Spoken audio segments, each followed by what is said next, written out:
Bismillahirrahmanirrahim. Qala al-mu'allif rahimahullahu taala wa an Ali radhiyallahu taala anhu fi sifati wudu'in nabiy sallallahu alaihi wasallam qala wa masaha bi ra'sihi wahidatan akhrajahu Abu Dawud wan Nasa'i wa Tirmidzi bi isnadin sahih.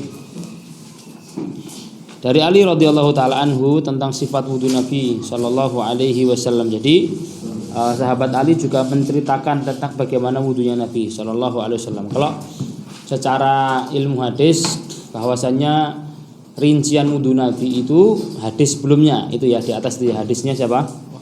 Humran itu ya dari Utsman. Begitu juga hadisnya Abdullah bin Zaid dan juga hadisnya Ali radhiyallahu taala anhu. Rasulullah sallallahu alaihi wasallam masaha bi ra'sihi wahidatan mengusap kepalanya sekali saja, yaitu sekali usapan. Masaha bi ra'sihi wahidatan, usapannya hanya sekali saja. Rinciannya bagaimana? Dirincikan dari setelahnya, hadisnya Abdullah ibni Zaid ibni Asim wa an Abdullah ibni Zaid ibni Asim. Jadi kalau dalam ilmu hadis ada sahabat yang namanya itu sama, Abdullah bin Zaid. Ada Abdullah bin Zaid juga. Ada sahabat yang namanya Abdullah ibni Zaid yang meriwayatkan cara wudu Nabi ini dia, ibni Asim. Ada Abdullah bin Zaid ibni Abdi Rabbihi. Nanti kita akan membaca di bab bagaimana azannya Rasulullah Shallallahu Alaihi Wasallam. Beliau adalah sahabat yang diimpikan azan. Jadi dia tidur semimpi azan, ditalkin sama Jibril, diceritakan sama Rasulullah Shallallahu Alaihi Wasallam. Itu juga namanya Abdullah bin Zaid ibni Abdi Rabbihi. Di sini Abdullah bin Zaid ibni Asim. Dua sahabat yang namanya sama itu ya. Fi sifatil wudu, tentang sifat wudu Nabi sallallahu alaihi wasallam, qala wa masaha bi ra'sihi. Beliau mengusap kepalanya fa aqbala bi yadayhi wa adbar, memulai dengan kedua tangannya lalu ke belakang.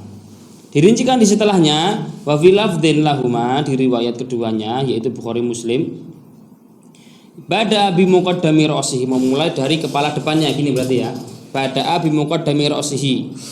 Tsumma dhahaba bihima ila qafah, lalu ke belakang. Tsumma raddahuma, lalu dikembalikan lagi ilal makan, ke tempat alladzi bada'a minhu, yang dimulai seperti ini. Jadi mulai dari depan, aqbala bi muqaddami ra'sihi, tsumma dhahaba bihima ila qafah, ke belakang. Tsumma raddahuma, dikembalikan ke tempat dimulainya lagi seperti ke belakang seperti ini, lalu ke depan lagi. Nah, ini cara sempurnanya bagaimana kita mengusap rambut. Lewat kita sampaikan sebelumnya dia bahwasanya di sini empat mazhab beda-beda pendapatnya. Imam Syafi'i sebagian saja karena mengatakan ba itu litab'id. Wamsahu bi ru'usikum, meski hanya apa namanya? Gini apa namanya? Sah. Terus kemudian ada yang mengatakan yang penting adalah sisi yang terlihat. Jadi sisi depan saja. Ada yang mengatakan sisi sebelah kanan. Sisi sebelah kanannya. Di mazhab Imam Ahmad seluruhnya. Karena memang Rasulullah mempraktikkan seluruhnya. Nah, kita di sini jangan ngambil yang gampang-gampang, tapi ngambil yang paling selama. Saya kira juga nggak sulit kan. Tinggal ambil air terus set nggak sampai semenit kan. Nah, ambil yang selamat. Sempurnakan mengusap kepala demikian. Dan itu hadisnya di Bukhari dan Muslim. Ya.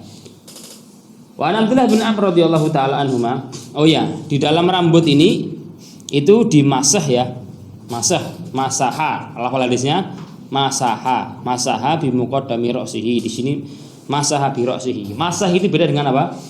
Dengan ghusl ya kan. Kalau ghusl harus ada apa namanya? Aliran air. Kalau masah cukup ada basah dengan air yang baru ya, harus dengan air yang baru. Sekarang kalau kepala nggak dimasah karena panas terus digosel. Kan biasanya gitu ya. Nanti ya, gini terus jawab kan, yuk gitu. Langsung gitu. Itu masah atau ghusl itu? Ghusl. Boleh enggak kayak gitu? Boleh-boleh saja. Sah enggak? Ya sah. Karena itu lebih ghusl pasti masah. Masah belum tentu ghusl. Enggak ada masalah. Setelahnya wa Abdullah bin Amr fi sifatil wudu qala tsumma masaha bi ra'sihi wa adkhala isba'aihi as-sabbahataini fi udunaihi. Lalu kemudian Rasulullah Shallallahu Alaihi Wasallam mengusap kepalanya. Rukun ini ya. Sepakat kalau itu rukun. Wa adkhala, dan memasukkan isba'ihi as-sabbahatain ini ya. Sabbah itu yang buat nunjuk. Ini maksudnya adalah jari apa namanya? Jari telunjuk ini ya. Nah, as-sabbahatain kedua ini fi udunaihi, di telinga beliau. Masahabihima zahira udunaihi, dengan keduanya beliau mengusap zahir al-udhun ini maksudnya. Ini sisi ini yang kelihatan ini. Ini namanya zahirul udhun, telinga yang kelihatan. Ini batinul udhun, telinga yang tidak kelihatan. Dengan kedua telunjuk ini beliau mengusap telinga yang zahir, yang kelihatan. Yang belakang dengan apa? Dengan jempol. Jadi seperti ini. Nah, diikuti apa namanya aluran telinga ini dengan telunjuk, lalu kemudian belakangnya dengan menggunakan jempol. Hadis ini, di riwayat ini, kalau kita perhatikan lafalnya, tsumma masaha bi ra'sihi wa, lalu beliau mengusap kepalanya dan. Yang memahami apa kira-kira? Perhatikan lafalnya, biar mikir ya. Yang memahami apa kira-kira? Lalu kemudian beliau mengusap kepalanya dan kedua telinganya. Yang dipahami apa kira-kira? Sekaligus. Setelah kepala langsung telinga. Maknanya apa itu? Berarti mengusap telinga menggunakan air bekas dari kepala. Tidak menggunakan air yang baru. Nah, itu pendapat sebagian ulama demikian dengan zahir hadis ini. Dikatakan di sini kemudian mengusap kepalanya dan kedua telinganya. Di riwayat memang ada hadis yang Rasulullah mengatakan al-udhunani minar ra'si, bahwasanya telinga itu termasuk dari kepala. Ya kalau telinga termasuk kepala ya sudah. Maka kepala diusap sekaligus dengan telinga. Ya. Setelahnya Nabi Hurairah radhiyallahu taala anhu qala Rasulullah sallallahu alaihi wasallam, idza staiqadha ahadukum min manamihi falyastanthir thalathan. Ini selesai dari apa namanya? Dari wudu ini ya. Dari hadis nomor 30 sampai hadis 33 ini selesai menceritakan tentang tata cara wudu. Ini sudah masuk ke pembahasan lain, yaitu bagaimana kalau kita itu bangun tidur. Kata Rasulullah SAW di riwayat Bukhari Muslim ini, idza staiqadha ahadukum min manamihi. Kalau seandainya kalian itu bangun dari tidur kalian, maka falyastanthir thalathan. Maka hendaknya istinthar. Apa itu istinthar? Mengeluarkan air dari hidung. Sehingga mana istinthar itu harus melakukan apa? Istinsyak, bukan sisi ini ya. Falyastanthir, keluar air dari hidung. Diartikan apa? Gitu. Enggak. Maksudnya adalah perintah untuk memasukkan plus mengeluarkan. Maknanya demikian. Kenapa? Fa inna syaitana yabitu ala khaysumihi. Karena setan itu tinggal di khaysum. Khaysum itu nih ya, di mana di rongga hidung terdalam ini. Al-Qadiyat, seorang ulama ini ya, pernah dengar? Namanya Al-Qadiyat, mengatakan bahwasanya hadza ala haqiqatihi. Ini tuh ya seperti itu nyatanya. Jadi betul-betul setan itu tidur dan tinggal di apa namanya? Di rongga hidung kita. Demikian Allah hakikatnya. Karena Nabi mengatakan demikian. Dan itu ya mungkin saja. Karena kata beliau, karena rongga hidung itu juga mengarah dan itu menuju ke hati. Maksudnya adalah sisi hidung ini kan kalau ditarik ke dalam nanti masuk, kemudian bisa masuk ke dalam hati. Maka itu ala hakikatihi. Ya, ada yang katakan juga bahwasanya itu bisa juga namanya isti'arah ini ya, pemakaian apa namanya peminjaman kata. Bahwasanya setan itu tinggal atau setan itu kencing dan seterusnya itu karena tempat-tempat itu adalah tempat-tempat kotor. Tempat-tempat kotor, maka setan ya suka tinggal di tempat-tempat kotor sebagaimana kamar mandi, ya kan? Setan kan tinggal di kamar mandi, ya kan? Kata Nabi SAW, inna hadhil husus muhtadirah. Ini nih, kamar mandi ini itu dihadiri siapa? Setan. Maka kita disuruh doa, inni a'udzubika minal khubuthi wal khaba'ith. Ya, karena demikian. Jadi tempat-tempat kotor memang itu tempat yang digemari oleh setan. Kok kamar kita kotor? Nah, berarti itu kamar yang digemari oleh setan. Dan selalu seperti itu. Setan nggak suka tempat-tempat bersih, masjid, maka nggak suka, ya kan? Nah, maka bersihkan tubuh-tubuh kita. Jadi ini bisa jadi kalau antum pagi itu kok mampat hidungnya, pagi kok mampat hidung, ada setannya itu mungkin. Nah, maka ngilangannya bagaimana? Disuruh untuk istinsak maksudnya. Istinsak bangun tidur itu sebelum wudu itu set diistinsak set, masukkan air sampai kadang pusing. Biasanya ya kalau belum biasa antum masukkan itu insyaallah nanti yang awalnya ngantuk langsung teng gitu. Di samping itu karena kemasukan air juga bisa jadi setannya juga hilang. Karena setan kan yang goda kita. Nam tawilan urkut tawilan tidur lanjut. Nah, gitu kan ya. Yang bisa bangun itu. Gitu Mas ya? Yang di kamar tuh. Bawah itu loh. Nah, kayak gitu lah. Itu setan itu. Nah, yang seperti itu. Maka disuruh untuk menghilangkannya dengan melakukan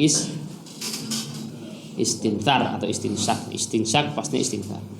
Wa anhu idza staiqadha ahadukum min naumihi, di riwayat Abu Hurairah juga, kalau kita bangun dari tidur kita, dan tidur ini jumhur ulama mengatakan baik tidur pagi ataupun tidur malam. Jumhur mengatakan idza staiqadha min naumihi, naum di sini lail ataupun nahar, umum. Tidur siang ataupun tidur malam seperti hadis sebelumnya itu ya. Fala yaghmis yadahu fil ina'i hatta yaghsilaha salasan. Jangan dicelupkan tangannya ke bejana sampai mencuci dulu berapa kali? Tiga kali. Mencuci tangan ini sebelum dimasukkan ke dalam bejana, karena dulu belum ada keran ya, dulu adanya bak seperti itu atau ya wadah gitu.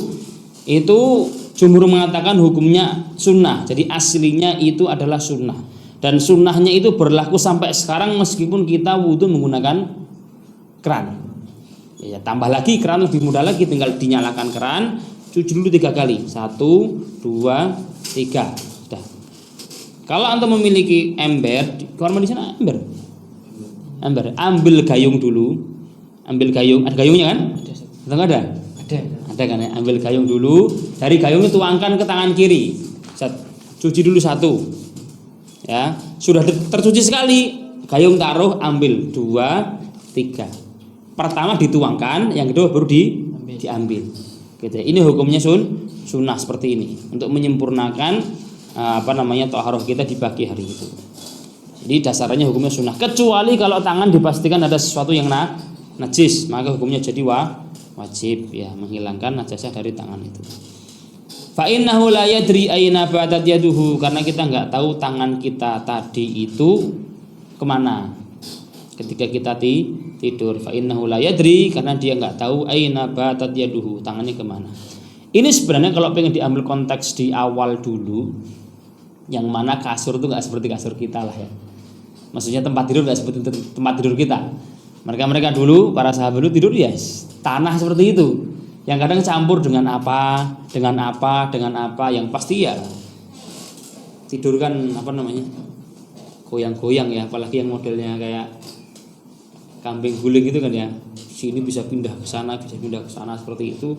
Yang tempatnya seperti itu, maka bisa jadi tangan itu kena sesuatu yang tidak diinginkan. Nah, maka disuruh untuk dibersihkan sama Rasulullah Shallallahu alaihi wasallam.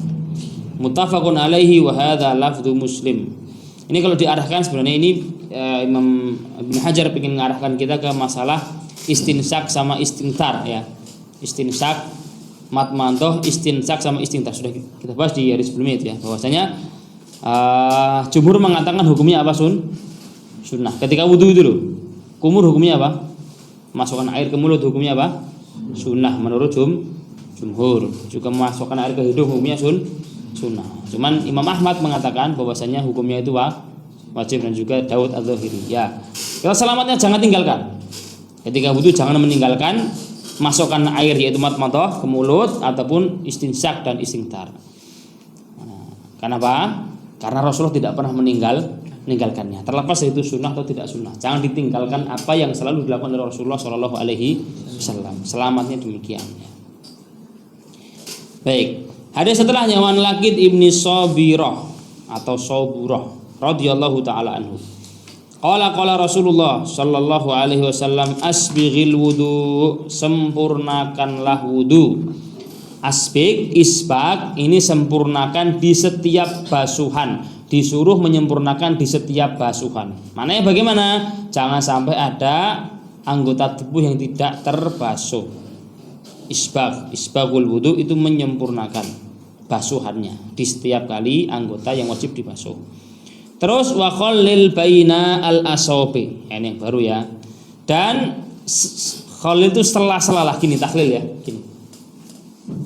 Menyela-nyela baina al-asabi di antara dua jemari. Dan di sini Rasulullah tidak mengatakan jemari kaki atau jemari tangan. Dan ada alif lamnya ya kan. Maka itu menunjukkan umum, ya kaki ya tangan. Sehingga tetap diperintahkan, disunahkan untuk menyela-nyela antara jemari kaki atau jemari tangan. Menggunakan tangan apapun. Kalau sebagian di pendapat ulama di mazhab itu menggunakan apa? Ini kelingking karena dia paling kecil dan bisa menyeluruh di seluruh sela-sela itu ya. Sehingga di sini disyariatkannya takhlil. Nah, dan ini hukumnya sunnah menurut jumhur ulama. Ada kayak mengatakan wajib? Ada. Di mazhab Malik takhlil ini hukumnya wajib. Kenapa? Karena Rasulullah mengatakan di sini dengan kata perintah. Mana itu? Khalil itu fi'il apa itu? Fi'il amr. Maka beliau memerintahkan maka hukumnya jadi wajib. Ya, sehingga ya jangan ditinggalkan sekali lagi. Takhlil ini usahakan ketika antum wudu itu selalu seperti ini. Nah, terutama nanti ketika basuh. Takhlilnya ketika basuh wajib ya. Jadi sudah muka, terus ketika tangan sudah seperti ini. Terakhir gini kan. Kiri gini kan. Ketika basuhan apa tangan. Nah, terkadang di sini kan apalagi kaki. Yakin kalau wudunya kakinya cuma serit itu sela-sela apa namanya? Sela-sela kaki itu pasti ada yang tidak terbasuh. Kalau nggak terbasuh ya maka tidak sah wudunya, maka tidak sah sholatnya.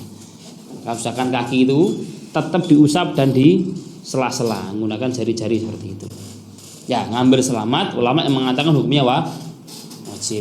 Kecuali kalau antum nyemplung di sungai itu, plung insya Allah itu basah semua insya Allah ya. Nah, itu nggak ada masalah, nggak ditakhlil. Terus wabalik fil istisaqi illa antakuna shaiman. Balik berlebihanlah mubalaghah fil istinsyaq di dalam melakukan istinsyaq. Jadi ini sunnahnya ketika kita istinsyaq itu benar-benar dimasukkan. Nanti yang punya penyakit pilek ini obatnya itu alami satu ini istinsyaq. Nggak usah pakai obat, nggak usah pakai apa. Set masukkan sampai ke kepala nanti. Insya Allah kan seger nanti. Disunahkan demikian dan belum melakukan demikian ketika istinsyaq mubalaghah kecuali kalau sedang berpuasa. Illa antakuna shaimah. Kalau berpuasa bagaimana hukumnya? Istinsyaq ketika berpuasa hukumnya bagaimana? Dimakruhkan. Ya, dimakruhkan untuk melakukan mubalaghah istinsyaq. Kalau seandainya dia tahu dia itu biasanya masuk kok istinsyaq dengan berlebihan pas dia puasa, ada air yang masuk maka puasanya batal. Akhrajul arba'atu wa sahahu Ibnu Khuzaimah wa li Abi Dawud fi riwayatin idza tawaddaa famatmid. Kalau kamu itu wudu maka matmid. Fi'il apa ini?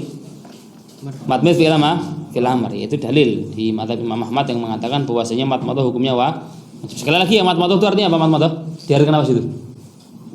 Kumur. Kumur ya. Matmadah bukan berkumur. Matmadah itu masukkan air ke dalam mulut. Baik digerakkan atau enggak digerakkan? Baik kumur kan dikanu ya. Ini digerakkan ya, ini kumur ya. Itu sempurnanya demikian. Kalau dia masukkan air ke mulut itu ditelan itu sudah mendapati matmadah. Sunnah matmadah. Ya. Hadis setelahnya An Utsman radhiyallahu taala anhu. Utsman bin Affan radhiyallahu taala anhu, sahabat Nabi sallallahu alaihi wasallam yang sangat kaya.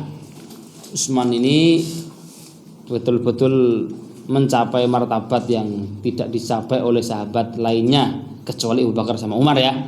Utsman bukan Utsman ini ya. Kita masya Allah kita ada beberapa khalifah ini ya. Ada Utsman, ada Umar. Abu Bakar aja nggak ada ini ya. Udah lulus Abu Bakar ya. Sama Ali nggak ada Ali ya. Lulus juga. Iya. Ya, Utsman ini betul-betul Seluruh hartanya diinfakkan di jalan Allah Subhanahu wa taala. Nah, terutama ketika perang apa tuh ya? Lupa saya ya. Perang Khandaq kalau nggak perang lupa saya. Ketika Utsman mempersiapkan untanya dan juga perabotan untanya di jalan Allah Subhanahu wa taala dan mengatakan, wahai Rasulullah, bagiku saya persiapkan 100 unta dengan isinya. Jadi dulu itu unta itu nggak cuma unta apa namanya? Unta kosongan gitu enggak. Unta seatasnya ada haudajnya, ada pelananya gitu, terus ada perbekalannya. Itu Utsman mengatakan 100. Kalau nggak salah ya Tabuk, Jaisul Usrah kayaknya. Mungkin ya, Allah alam. Salah mungkin, nanti lupa saya. Terus kata Rasulullah, siapa lagi? Nggak ada yang jawab. Utsman lagi, saya lagi 100 ya Rasulullah. Sudah 100 lagi. Siapa lagi? Utsman mengatakan, saya lagi 100 ya Rasulullah. Lalu Rasul mengatakan, saya nggak tahu bagi Utsman ini amalan apa lagi yang butuh dia lakukan setelah ini. Maksudnya di amalan sudah mentok amalan Utsman ini. Saking betul-betul pengorbanannya. Memang ditakdir Utsman ini kaya, memang kaya. Itulah orang kaya yang betul-betul hartanya itu dibuat di jalan Allah Subhanahu wa taala.